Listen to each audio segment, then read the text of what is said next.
Angelo here. Welcome to my channel, and welcome back viewers of my stream. I'm going to be going over the teaser trailer that just dropped for Resident Evil Project Resistance.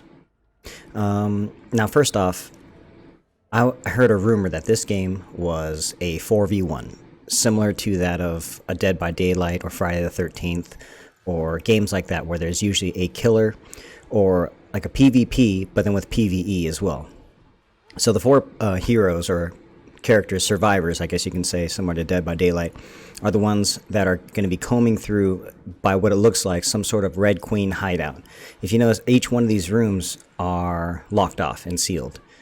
In addition to that, you can also see that there's a timer at the very beginning. I'll do a more thorough breakdown. I'm just having this kind of be my central intro. And basically, my feelings for it is that if you were hoping that this was going to be Resident Evil Outbreak 3 or File 3, the one that they were finished making, it most certainly is not. This is not going to be File 3. This is also, obviously, as you can tell, not Remake 3. That right there pretty much confirms it. As soon as he puts on the gloves, at first I still had my suspicions, like maybe this is just like a character in the game, but no, the reason they don't show your face is because that is the fifth player. The fifth player who's the game ruiner, basically. Now right here, I'm going to continue showing you roughly what I feel about this. If you saw in the very beginning right there, there's up to 6 monitors, I think I can see. So if you imagine him without being there, you see 6 monitors, including those 2 up top there, the 4 characters. So I'm pretty sure this is going to be the 5th player's oversight or overseer desk. And from there, I'm assuming those are the 6 parts in each mission. And they have to get through those, and from there you can look at these other 2 main monitors, what you're sending, what is the main monster, licker, tyrant, or what you're gonna send their way. There was a old mod for the Half-Life 2 game, or I think it was for the game called Sven Co-op, or if it was like a mod for Half-Life 2, where I thought it was like Overlord, where basically it's this exact premise. So I don't know if maybe one of those programmers got on that game and came over here and helped with this, but in that game you had every player except for one person try and just run through a maze and stuff, and this other person that was like the overlord or overseer, he would just try and drop things and put things in people's way and try and just kill them. But as you can tell, that's the number one thing that I'm scared about. There is a timer, a 5-minute timer specifically, and I don't know if that's the whole entire thing or is it each section is 5 minutes. So you saw 6 screens, so that could be 6 maps. In the game Outbreak, they had a virus tracker, but in this one, maybe the time limit is what's happening. These are just my initial thoughts on how the overall trailer breakdown is, and obviously you can see 4 different characters. Clearly this is the strong melee weapon type, similar to like a Mark. I'm assuming this is possibly Yoko. I mean, stereotypically, I'm just looking, she has glasses. I'm assuming she's really good with electronics, so possibly she can help with like the riddles or puzzles. Maybe she has a faster, knowledge on it, or she can hack computers. I'm not exactly sure. Maybe she can hack the computer, make the licker fight for you. That's just my guess. You got your standard, looks like all-around Kevin kind of character. Probably is going to be really good with like shotguns or heavy guns, but probably maybe not good with anything electronic or puzzle-wise. Probably can't mix herbs, maybe similar to like a Billy type from Resident Evil 0. Now the character in the very back here could be an Alyssa type. Maybe she has a good aim, although in the gameplay you see she doesn't really have that great aim. Maybe it's because it was against the licker.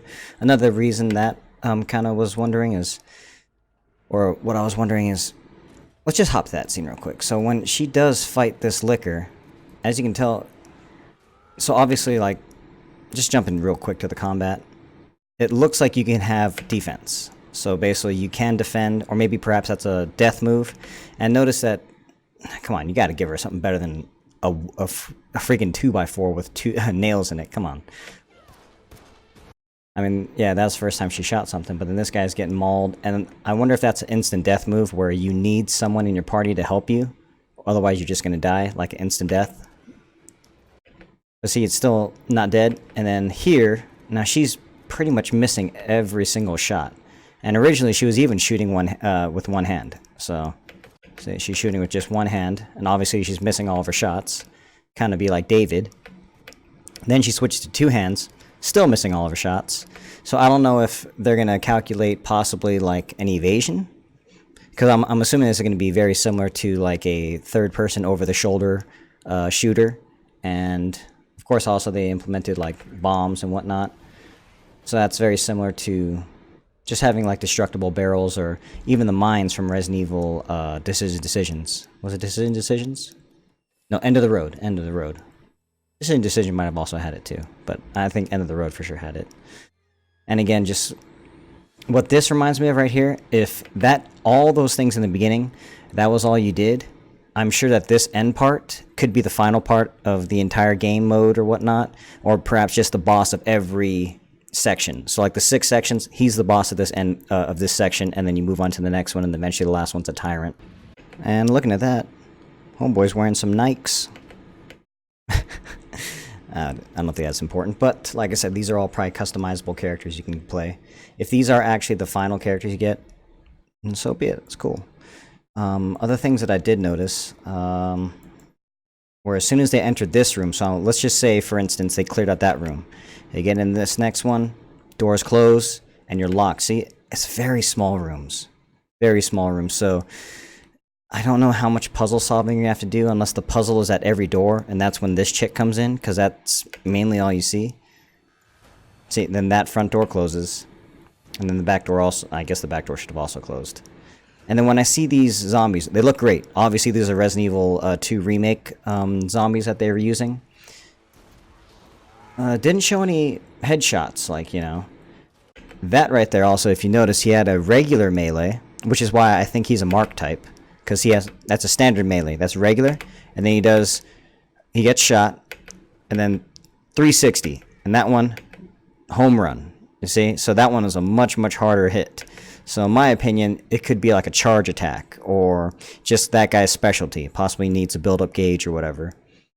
And here's the thing I was talking about, possibly if that chick, because I don't really know what else she does, the one with the glasses, if she can hack these things, these panels, maybe there's another panel very similar to this, she goes in there, rehacks it, and then that guy's helping you, and he fights till the end of the stage and helps you fight the boss at the end. These are just things that I'm already seeing, and that's what I'm assuming. And as you can tell, she's able to get it back. So, I mean, as we saw earlier from the other chick with the pistol, that chick, maybe she should have had the gun, because at least she was ready to kick back and get her fight weapons back. And again, we already seen this scene. But something that I'm very scared about is that if this is microtransaction heavy. Because obviously, let's say that to do all these, you have to play hours and hours on end on gaming. You have to unlock things. You got to get certain, I don't know, let's just say Resident Evil currency points or something like that. And I'm sure that if they're trying to make this a live service, similar to that of like a Dead by Daylight, they're going to microtransaction the crap out of it. So like, let's say you're this character, that character, that character, that character, all of them start at level 1, and it's like you'll probably be able to buy like a $5,000 point Capcom point pack and then level this character up to 20, 30, or 40. Or if you like playing as the, you know, in this case, the killer or the monsters or the overseer or overlord, and it's like, oh, you don't get to use the fedora wearing Mr. X until you're level 50. But then you can buy like 10,000 Capcom points for $20 or something like that. And every 10,000 you get 25 levels. That's kind of what I see personally. So that's just my predictions that I'm seeing right now. Ever since they created the overall Resident Evil 2 and then they brought in like timers. Because if you notice, if you play the original classic Resident Evil 2, there is no timer. I mean, the only timers you get are timers where you just got to get out. Otherwise, the place is going to blow up. That's usually the countdown timers. But in this, you would notice in all of the Resident Evil things is you pause the game, hit escape, or if you're playing on control, pause the game, and you'll see in the top right exactly your time. I like it because of all the things, but then you go to your stats and everything. Everything is based around time. So is this going to be a time-based game? In that case, you're not going to be playing very long. If you have 3 other good players with you, you're going to be running through all these in like 15, 20 minutes. And if that's the case, I don't know what the longevity of this overall game will be. I hope for the best. I mean, it looks amazing. The gameplay, and now the gameplay is what's going to really matter. And I just really feel it's going to be microtransaction heavy. But we'll see. I was always, I really enjoyed the Revelation games where you had to level up your characters, but if it's like such a grind or something like that, it's going to leave a lot of question marks to me. I've always wanted a good successor to Revelations or anything like that, but I just don't know. And not to mention, if this is online only and you can't get the 5 people, will it fill with bots? Can you play games where you only the overseer or overlord going against bots to kind of practice? Because if that's in there, I mean, that could be cool, because even if the scene overall dies, you can still play against the AI bots. Even if the bots aren't that great, you still have something to play against. But otherwise, if it's just locked behind and it's online only, the game could be done. But alright guys, that'll be my little overall trailer breakdown and overall future predictions. If you guys have any comments, if you agree, disagree, think I'm wrong, I've just played so much Resident Evil, especially the later ones, and this looks like it's going to be a later type Resident Evil. Oh, and just to add to the overall, the thought of what this could be, and how this feels right here, especially this, Resident Evil 6 Agent Hunt.